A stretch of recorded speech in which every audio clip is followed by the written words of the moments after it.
And welcome back. In this video, we're going to talk all about selectors. Let's go back to our homepage here. We can look at our styles. So far, we've only been selecting elements. But most likely, we need something more than this. So let's go back to our example and look at what sort of selectors we can have. Let's say, for example, that we want the style that we have for the big home header to also apply to our p tag. How can we do that? Well, we can do something like this. I save, refresh. Awesome. So that's a way of doing a selector. And there's actually a whole bunch of things that we can do with selectors. And I created for you a nice little cheat sheet here that I'll attach after this lesson. And it references two really good resources that I recommend. One is the CSS tricks that I've already mentioned, and you can see over here all the selectors that they have. They're not as many as they had with properties, and it's actually not as overwhelming as you think. Probably about 30% of these are the ones that are used most of the time. And we also have our good friend W3 Schools that lists a bunch of the selectors here. So let's go over a few things and understand the main selectors that we have. So I've listed them off for you over here, but I want to point your attention to this line. Cascading style sheets at the most basic level, it indicates,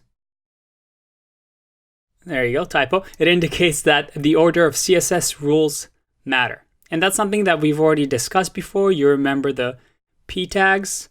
So the order matters because we know that the CSS will read the last line and make sure that the color is green. So that's the most basic level. But there's a few other things that we can do. So let's look at the selectors. The first one is class. The class will do something like this. So let's say we want to add a few more p tags here and refresh. Okay, perfect. We love the way everything looks, but ideally for the paragraphs, we want the border to be a slightly different color. So what we can do is we can add something called class. So the class property, we can give it any value we want, whatever we want to call it. So let's call it web text. Now we can copy and paste this class attribute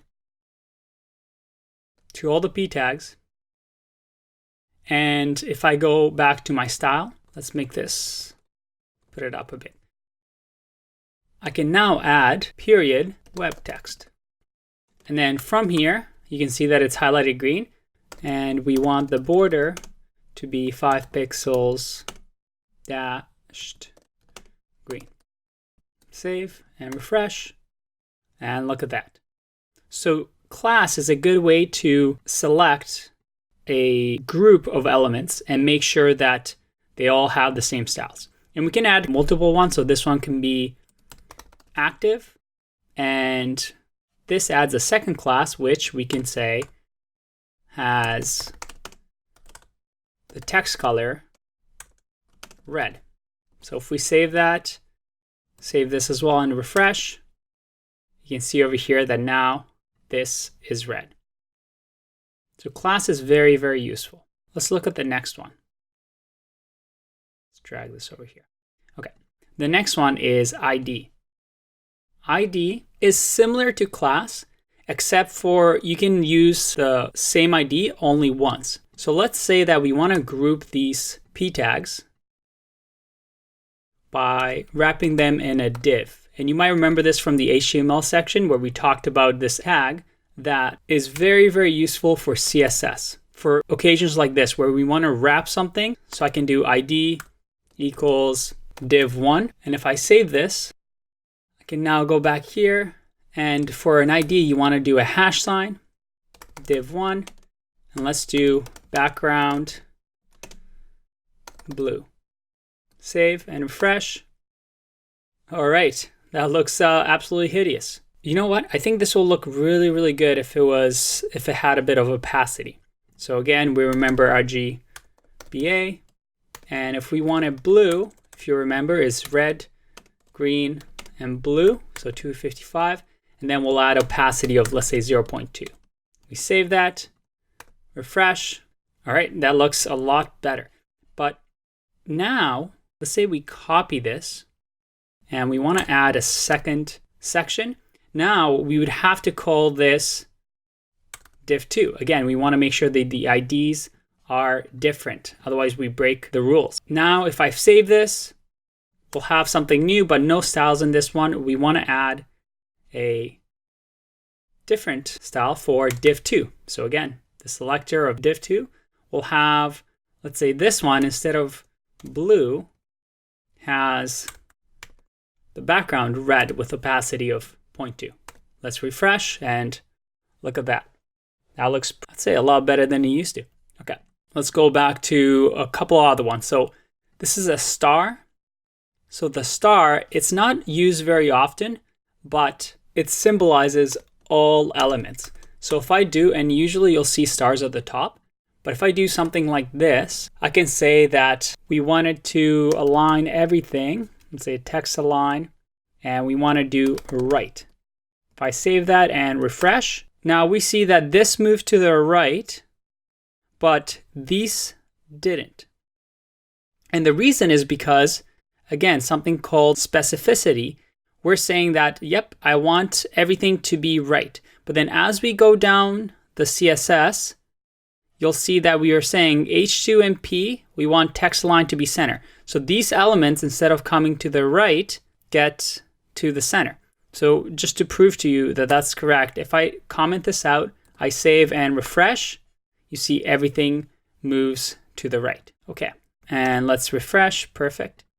The next one is the element, and this is something that we've already seen. You can see over here, we're selecting the element, and then we're putting the property and values.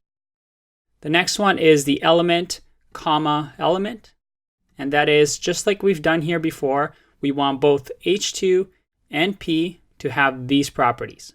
The next one, and this is a little bit tricky, is element space element. And this is a little bit different than the top one because element space element, what it does, I'll show you over here. I save this and I refresh, and what just happened here? You'll see that now the text align of center does not apply to these paragraphs anymore. And that's because this syntax of writing a selector means I want you to select all P's that are inside H2. So now even the H2 isn't styled anymore because this says we only want the P's that are inside H2. And you'll see that we have nothing inside H2 other than the text. So if I do something like this, home gnome, I like that, okay. Perfect, I save that and I refresh. You'll see that home gnome is added with these styles. Let's look at the next one. The next one is element greater than element. So this one is a little tricky. So if I go like this and I refresh, nothing's changed, but this says that I want you to select all P's, all paragraphs that have parent of H2. So to show you exactly what that means, let's add this on a new line so you can see better. If now within this P, if we do something like this where we wrap this in a div, like so, and I refresh this, the style didn't get applied because it only wants P's, so paragraphs that are parents of H2, and this P is his parent or her parent is the div, Mr. and Mrs. div. If we put this back to the way it was and refresh, you'll see that this time it works because it's saying all P's inside of H2, which is the case. Hopefully you're still with me. This is as hard as selectors get. So once you know these ones, honestly, you've covered 90% and nothing else will scare you. Okay, let's look at one more, element plus element. So this one, if I go element plus element and refresh, what just happened? this says select any P element that is exactly after an H2 element. So what does that mean? Well, we need to make it so that the P element is right after the H2. So if I go like this, save and refresh, you'll see that now we have our styles applied. Let's look at a few more. And like I said, these ones are probably the hardest. These last ones are kind of fun. Okay, so we have hover. So hover, what that means is if I go over here and I put hover at the end, this means that when I refresh, nothing happens. But when I hover my mouse, look at that. It changes the style to what we just wrote down over here. This one's a pretty cool one, especially for buttons. The next one, if we look over here, is last child and first child. And you might guess what that means. So a good way to demonstrate this is we want to use web text. So web text, as if you remember, is all these little lorem ipsums. I can say in here, last child, refresh, and only the last child of each web text, and you'll see here that there's two of them because it is selecting the last child, this one and this one. And then there's also first child, which, as you can imagine, if I refresh, it selects the first items. And then finally, I wanted to show you one last thing that I don't recommend, but you might see it in some code bases, so I don't want you to be surprised when you come across it. And that is this. So I can add something like exclamation mark important here. And you'll see again, we get that nice highlighting. And important means, let's see what happens here. I refresh and everything just turned pink. Even though this P over here says I want the color green, important overrides any of the cascading style sheet rules and says, hey, I don't care what anybody else says, the P is pink. And you can see here why I don't recommend using this.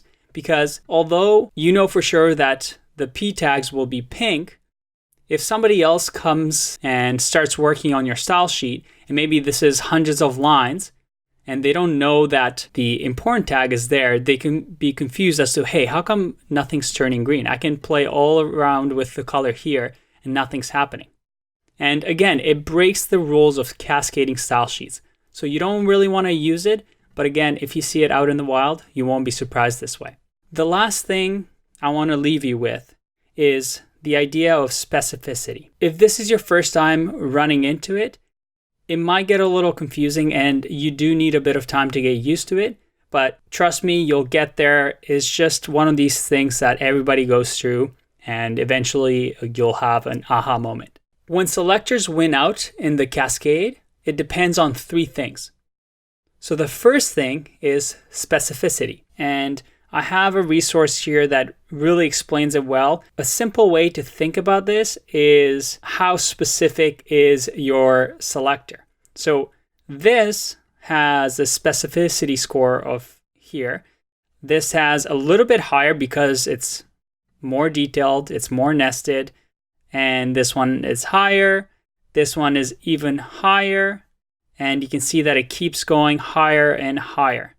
So the more specific something is, the more likely it will win out and make sure that that is the style. And there's actually a really fun specificity calculator. It's really hard to say that word. So if you click over here, you can type in whatever you want. So let's say A, for example, is just 1 point. But if I do LI, that's 2. And if I do LI, that's even higher. And if I do A, it's even higher, but then I add an ID of food. You can see that IDs are even higher. And then if I add another class, let's do blue, you'll see that the specificity increases. And you'll see over here that inline styles is actually the highest. So if you remember, that is putting a style directly into a section that will always win out over others. So you can play around with this, and I will link to some of the resources that I have in the next section. But again, This is something that will be very specific once you get to a certain problem. You can figure it out, but I hope that makes sense. Let's go back over here to the last two things. So the other thing was the importance. Importance is, as I mentioned, this exclamation mark important. So that always depends on what kind of styles the cascade gets. And then finally, it is the source order.